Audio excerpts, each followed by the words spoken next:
So if you already see the psychosis happening right now, this madness, literally madness on this planet, that is because our poles are moving like Ransom was talking about. We're only at that point where it's starting to move away from significantly north and south orientation into some polar wander. It's taking us in different directions, both north and south. That's already disrupted human functionality, and we're not even close to where it comes in and it twists off into a quadrupole, octopole before it reestablishes and then flip. The people that don't fit in, the people that are walking funny or dressed funny or don't have a phone on them or any kind of electronic device, the algorithm's going to point them out. They'll stick out worse because you're the one that doesn't fit into the algorithm.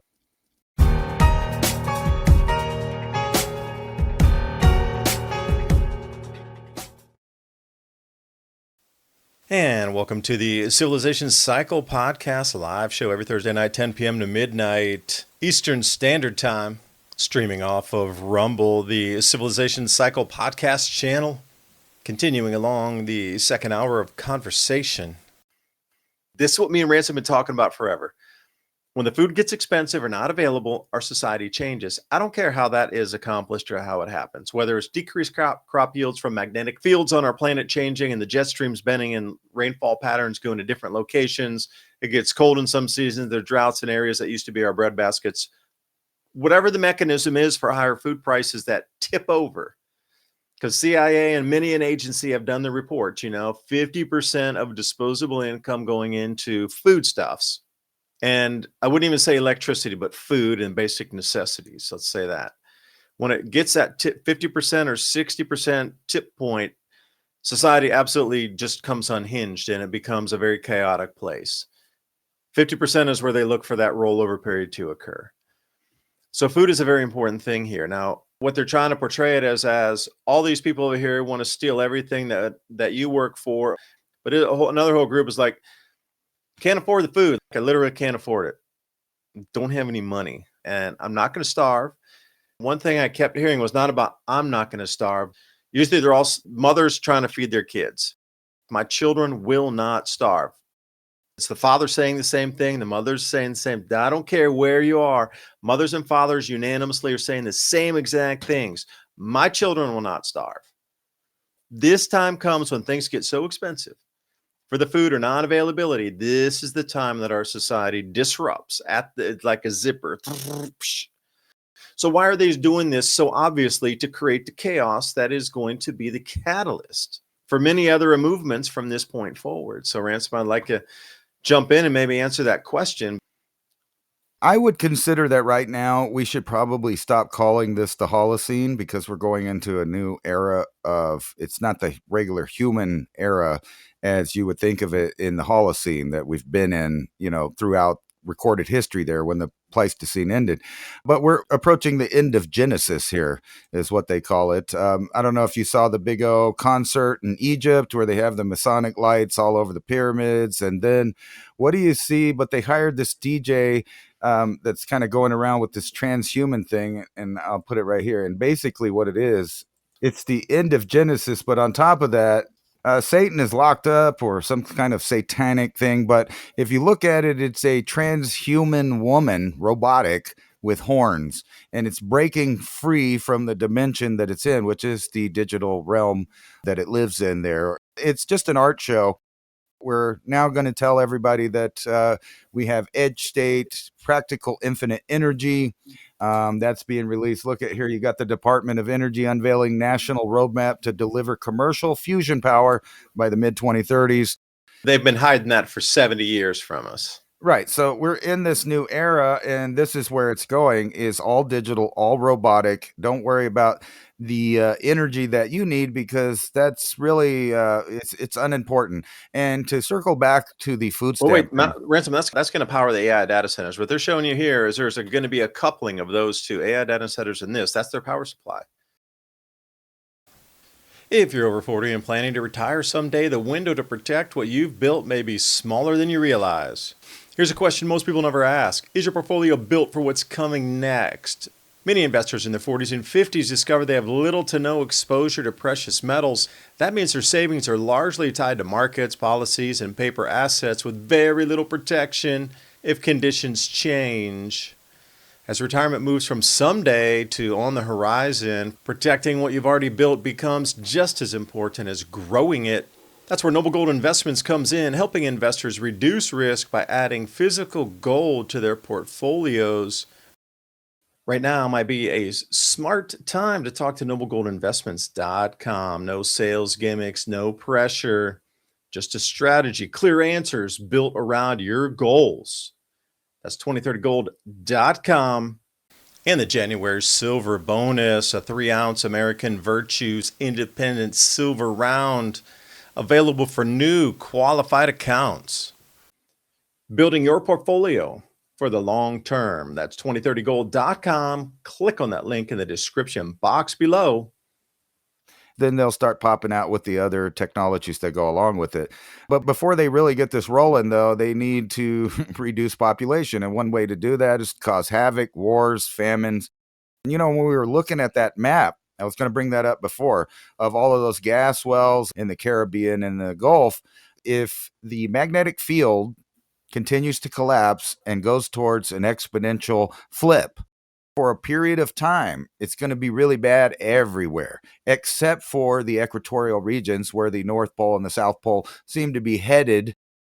We've been watching it slowly increase in speed. So near the end, and from what I've read, these flips can happen almost instantaneously as far as, you know, historically, like you'll be 1 week, it'll be far away, and then it'll just keep getting faster and faster until it flips, just like magnets do whenever they get to that threshold where the magnetic field is too much for it to be separated and it snaps together. That'll happen to the Earth.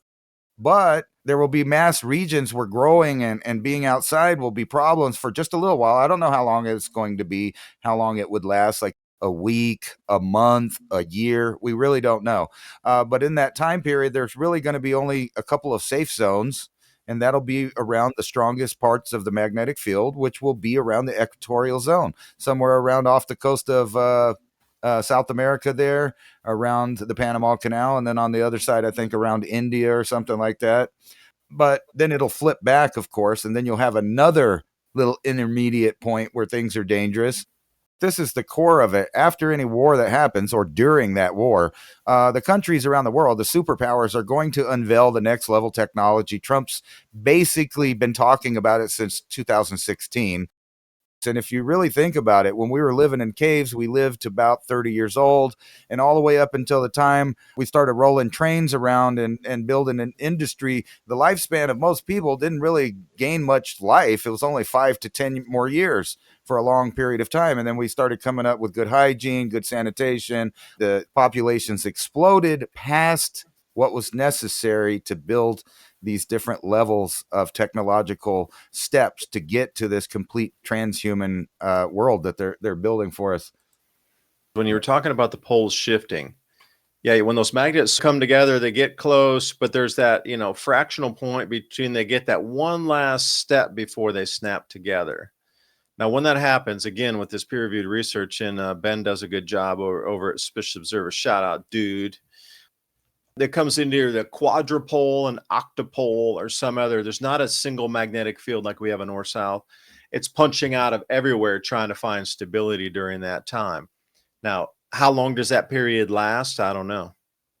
But we're going to go through a quadrupole, octopole, maybe a 16-pole, whatever that might be. Look at the sun for an example of how this happens. Like you get the sunspots in the magnetic field twists where you get those arcs coming off. On our planet, think of one of those arcs as a magnetic field touching back in on the Earth and exiting and coming right back in on one place. Not like we have now where they're more in stasis, where we get that north and south orientation, but there'll be a huge disruption where these poles are going to punch out and they're going to try to reestablish that dual pole. Well, we have just two, but as it tries and unsuccessfully goes out to try to dominate the polar region and become the new pole, it'll get slammed back down into the crust, and that'll make that loop. And at those times, in the beginning, it's going to be what we consider those petroglyphs, different anomalies in the sky where you're going to see high resonant plasma displays that hold up there. That'll be a charged magnetic field line trying to establish dominance, but get knocked back down or reconnect back to the Earth. And once it does, it'll dissipate in the charge, but that plasma will hang there for some time. But I mean, the ferocity of just this one action alone will just you're going to run to the dolmens when you see this thing happening. And the ones that do reconnect and that didn't get knocked down as plasma, that actually hold that state to become the magnetic field, once you get 4, 8 of those coming back in, it's going to disrupt all functionality of every single living species on the planet because we're oriented in a certain way. So if you already see the psychosis happening right now, this madness, literally madness on this planet, that is because our poles are moving like Ransom was talking about. We're only at that point where it's starting to move away from significantly north and south orientation into something that polar wander is taking us in different directions, both north and south. That's already disrupted human functionality. And we're not even close, excuse me, to where it comes in and it twists off into a quadrupole, octopole, or whatever, looping poles before it reestablishes something and then flip. And then it reestablishes it after it flips. We're getting into the madness before this. This is what a lot of ancient cultures talked about. Before something massive came in, the population went completely mad. And when I say like Mad Hatter, crazy. And we're at that point right now. Don't get me wrong. I don't think we're like going to die off. I'm picturing, like auroras on both poles, way far into where they shouldn't be, that will freak people out. They'll feel like it's signs of the times. And then at the same time, you'll have failed crops, increased skin, things like that, for people that are exposed to it that still have to try to work out in those fields that are collapsing. It's the theater, man. You were showing me headlines. I'm like, I don't believe. I'm not a believer. But I want to talk about Garen Thumb for a second. This guy, channel's called Garen Thumb, got a couple million subs, does a lot. I think there were special ops guys before, but one of the videos I watched about getting out of a city in some sort of situation, like how do you get out of the city, right? Because if things go down and people just get super loopy one day, parts of the city are going to get closed down. Not the entire city, but parts of it. So how do you extricate yourself from that part of the city? And one of the things they talked about, Ransom, was faking the gate on purpose, because they're talking about all the cameras. Like, man, you're not going to be able to walk through a city without them.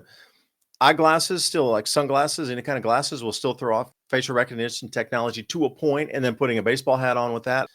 If you're able to make your face a little bit, you put a little bit of dirt on one side, but not both sides, it kind of throws it off, especially if you know where you have a wrinkle, if you can clean that in and put stuff on.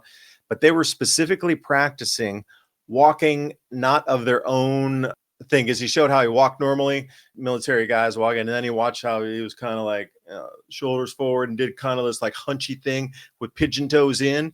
He faked his own gait, and they were practicing faking the way they walked because they knew and understood that technology can tag you on the way you walk. And if they could disguise themselves enough with a hat, glasses, and some filled in wrinkle paint, that they could just find that they could evade a better 80% of the technology at that point. So they were talking about being, in a hostile environment, being a soldier from a different nation and trying to get out of there, without being found, because they're looking for everybody at first, but they don't know exactly who they're looking for until they can ping them exactly, and they get that first ID off the cameras. But if you're able to change your clothes somewhere real quick, or able to like change your appearance or the gait, because those previous cameras that pinged you first after they give it a description, that's a guy who's wearing like a blue shirt, tall guy, 6 foot, strong. The gait of you walking over like this, like hunch pigeon toe and like a little bit hunchbacked in and wearing a different colored shirt because you change it with the backwards baseball hat and thing, that's not going to fit the description that they're looking for. So it's going to throw them off for a few minutes of actually looking for you, because identifying you by the gait. And Ransom shaking his head. So I think that's possible now, but what they're talking about, you're not going to get away with that. Once these are completely set up everywhere and the algorithms being used, the people that don't fit in, the people that don't have the digital IDs, the people that are walking funny or dressed funny or don't have a phone on them or any kind of electronic device, the algorithm's going to point them out. They'll stick out worse because you're the one that doesn't fit into the algorithm. Now, how does that work out at my farm, for example? Like if I put my phone in a Faraday cage and walk out on the farm, or if you take your phone in a Faraday cage from point A where you're starting, it's in there, and you take it out for emergencies in case you need to use it. Right. Versus getting to the place and then turning it off. That might be a different animal altogether too. Like Well, how much faith do you have in those Faraday bags? I have one and it works pretty good. However, sometimes the signal does get through depending on where you're at. Even with that on there, I've seen a couple. It's like 99.8% accurate like if you're standing right next to a tower or something, it's going to penetrate the bag anyway and still ping. But, articles like this that insinuates they're letting Europe go. I mean, the EU has to get real if Europe is to matter at AI. If Europe's being left behind, that's on purpose because they're letting it burn, so to speak. This is like the let Rome burn moment in history where it's going to be reorganized.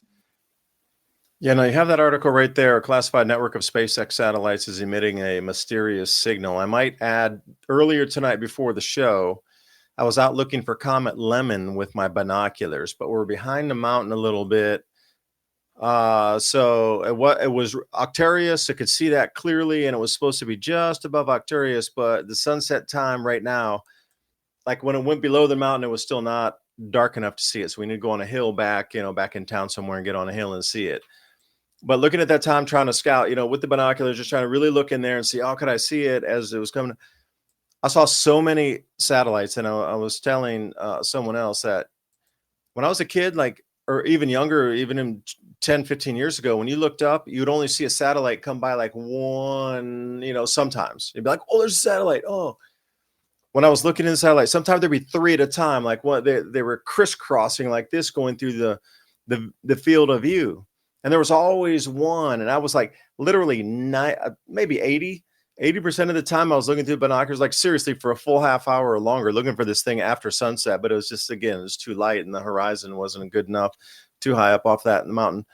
But literally 80% of the time I was looking through there for full 30 minutes, there were satellites in view moving. Never, it's really gotten ridiculous because I look at the stars all the time with binoculars because I live out in this amazing place that just, you can see the Milky Way. This is the year that I have never, ever, ever, maybe it's just a reflection in the sunlight because it was sunset and the way they were coming and everything. Maybe there was more reflectivity than I would see if I go out after the show and look at midnight here versus that time. But I have mind-boggling, tremendous amount of satellites going through to the point where you look at it and you go, that is so many. When you used to see like one come by every 10 or 15 minutes and you'd be excited about it, to see that many going through, must have seen more than 100 during that time. I kid you not, they were continuous and never stopping ever. And if you look in binoculars, you know exactly what I'm talking about. Here we see them. You can see probably 100 a night if you get out and just look.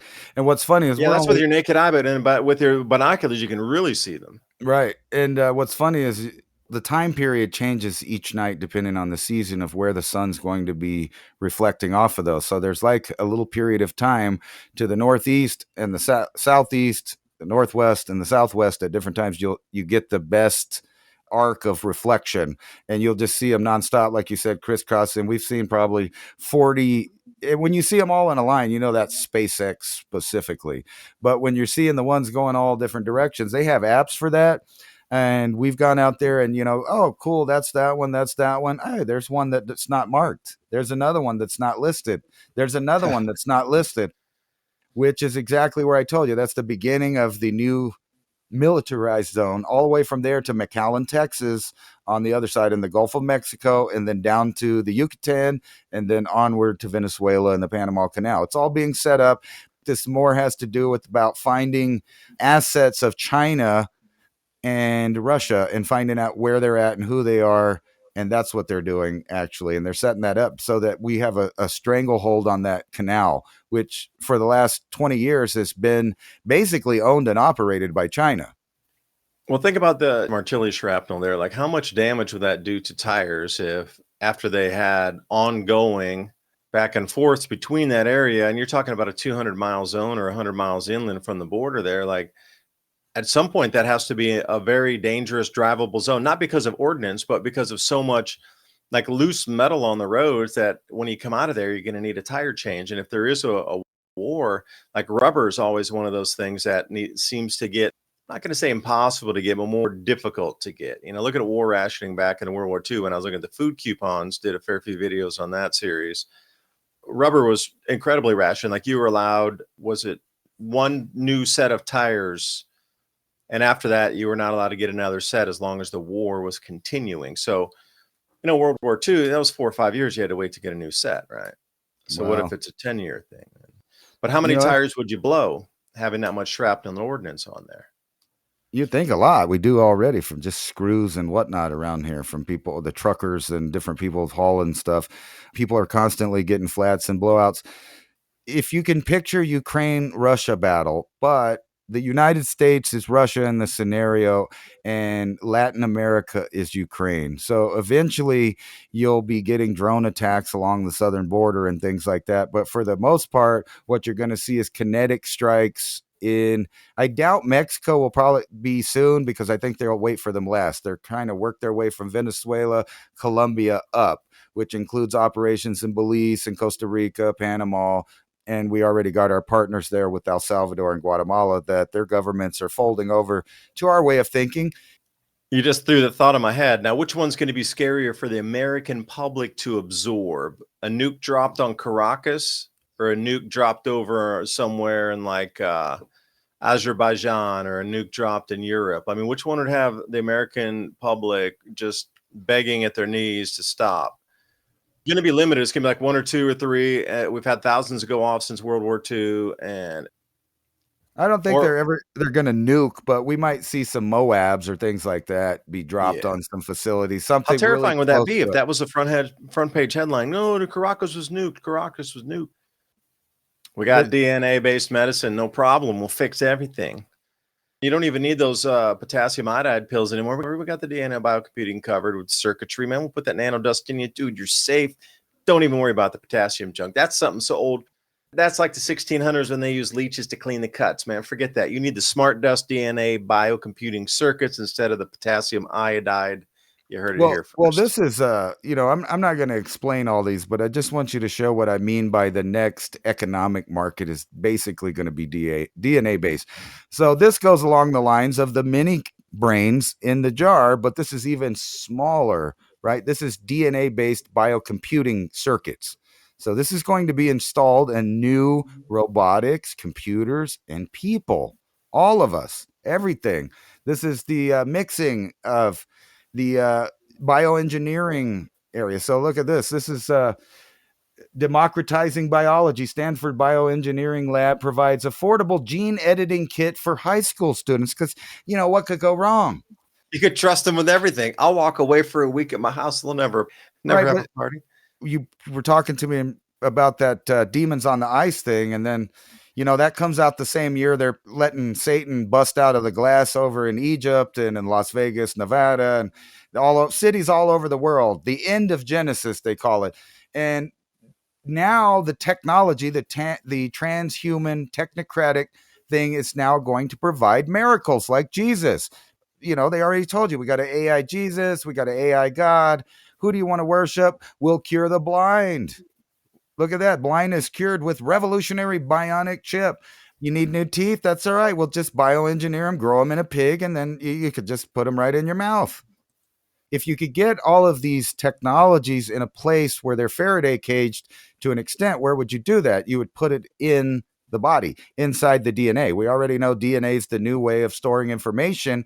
They can store the information in the populace that survives. Literally, like the synthetic DNA idea, all of the information that you need to restart. And everybody's in this game here. The art of stimuli, responsive precision DNA, and bioengineering. Yeah, this is in the Journal of Nanobiotechnology right here. Wait a second, like Ransom, you said, so think about that. The smart dust that's coming into our body that can inject code into the DNA, that turns every human into a library using their DNA as a storage facility.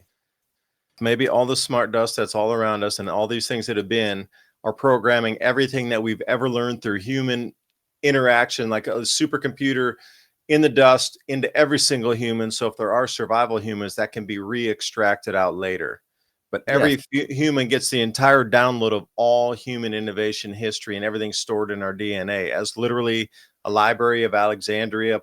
It's all downloaded into our DNA. So if it's put into everybody using smart technologies, a few survivors that can be re-extracted back out. It's just information. Well, think about the opposite of that. It might already be there, and what these new programs are doing is deleting and replacing. So they're getting rid of the actual information that you would be seeking through your DNA, where it came from, what kind of information it holds. Now we're replacing it. And I don't know what I did with the paper, but there's a lot of papers coming out now I talking was about such an the. optimist on this, man. You just like put me off my fresh fried lobster. I was going to say I can't find the damn article, but it was about the presence of integrated DNA present in human beings now after the year 2020. So they found all of these copyrighted strands of RNA and DNA in people now. So we are beyond the era of the Homo sapiens. So the end of the Holocene is now, not only through technological means like robotics and the expansion of our ability to compute in the quantum level, but over in the bioengineering area where human beings are not Homo sapiens any longer. And there's so many different examples of that over the last 10 years. Well, wait a second. Now, you just said that this reminds me of Monsanto. You know, the lawsuits that are going on for having you're an organic farmer, but you have stray Monsanto seed in your field, even just a few plants, and suddenly your acreage is now infringing on their copyright. This brings me to the same thing. What happens if there's this patented DNA inside your body? Then suddenly you're part of that corporation because a few stray strands came in and they can prove that patented DNA's inside you versus, patented seeds that are inside an organic farmer's fields. You're a patented animal, no different than patented species of cow, goat, pig, whatever it would be. It's a Especially if you're, wonderful Thursday night, everybody. spoon fed it through the grocery stores. As a matter of fact, when you go to the grocery store next time, David, look at the back of the package of your meat and see which one has the artificial flavors added or natural flavors added to your beef. Now, tell me what natural or artificial flavors needed to be added to beef. You explain that one to me. And the bioengineering with that. That is all now organic and natural. Man is natural, therefore anything man makes is considered natural too. And that's why they can put the word natural on any product at the grocery store. But now they're slipping it in there where you think you're just buying beef, but then you look at it and they have added ingredients that they don't have to tell you what is. They just have to say natural flavors or artificial flavors. You're looking for that beef that just says ingredients, beef. That's it. That's all. And then hope that the farmers that grew that didn't tinker with it. Yeah, and that's where you know your farmer, and then you know their feed source and what they're putting into those cattle, those hogs, or the lamb, chicken, goose, duck, whatever. Knowing your local farmer to be able to get that clean meat. Again, we talked about refrigerators, perhaps, in the future with the smart technologies, it will be able to detect non-antibiotic injected meats in your refrigerator at that molecular level. Un-USDA facility processed meat in the refrigerator, because deer season, you get some rabbit, you get something off season, when you're hunting. They have illegal meats. Well, those came from the Amish. They raise their own heirloom grains and they let them forage out in the fields, whatever, give them their own homegrown grains on that. Imagine if the refrigerators come down and they can ping it and you're not allowed to have that kind of meat. Like, that's deemed illegal. Or literally police will come to your house, like the police are coming to the house and knocking on the door in the UK for a mean tweet. They actually rock up to your house because your refrigerator reported you for having chemical analysis on the meat, that it was not through a facility. So therefore, you're not allowed to have that, and either come by and confiscate it and you get some scores reduced off the social credit score because you had illegal meat in your refrigerator. This is the world we're moving into with all these smart devices. Beware. I already uploaded myself, so I'm not even a real person anymore.